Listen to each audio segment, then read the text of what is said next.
এই সিজনটাতে প্রচুর টমেটো পাওয়া যায়। আর টমেটোর দামটাও কিন্তু একদম হাতের নাগালে থাকে। আজকে আপনাদের সাথে ১ বছর সংরক্ষণ সহ হট টমেটো সস তৈরির সহজ রেসিপি শেয়ার করব।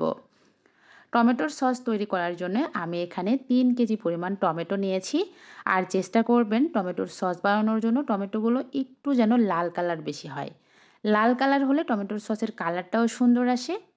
আমি টমেটোগুলো ভালো করে ধুয়ে ৪ টুকরা করে কেটে নিয়েছি।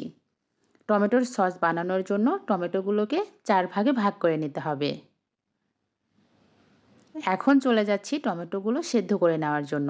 এজন্য আমি একটা পাত্রের মধ্যে টমেটোর পিসগুলো দিয়ে দিলাম।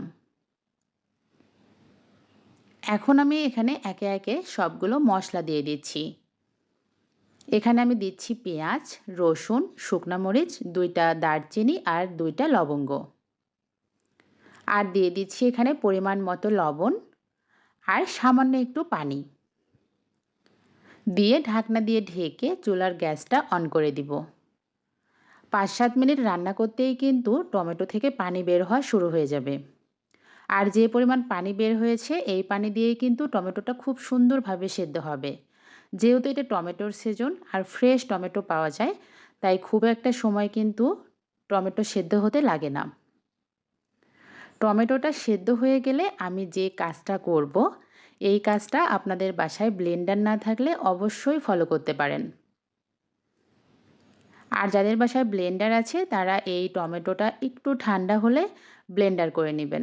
আমি যেটা করেছি একটা ঘুটনি দিয়ে এখন ঘুটে নিব।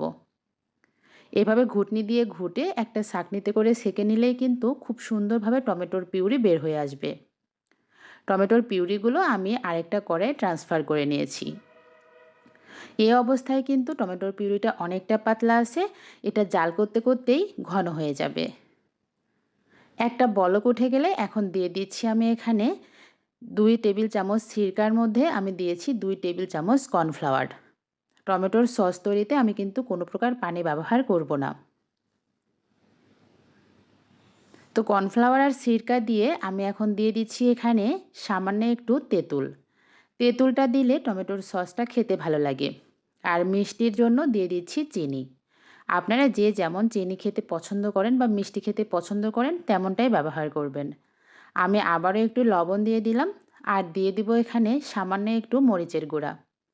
একটু টক মিষ্টি ঝাল হলে সসটা খেতে ভালো লাগবে। এই তো জাল করতে করতে এরকম ঘনত্ব আসলেই আমি টমেটোর সসটা নামিয়ে নিব। একটু দেখিয়ে দিচ্ছি কোন পর্যায়ে আসলে আপনারা টমেটোর সসটা নামিয়ে নেবেন। এখন এটা ঠান্ডা করে পুরো ১ বছরের জন্য আপনি সংরক্ষণ করতে পারবেন। কোনো প্রকার নষ্ট হওয়ার কোনো ভয় নেই। অবশ্যই বাসায় একদিন এভাবে টমেটোর সস বানাবেন। Thanks for watching. আল্লাহ হাফেজ।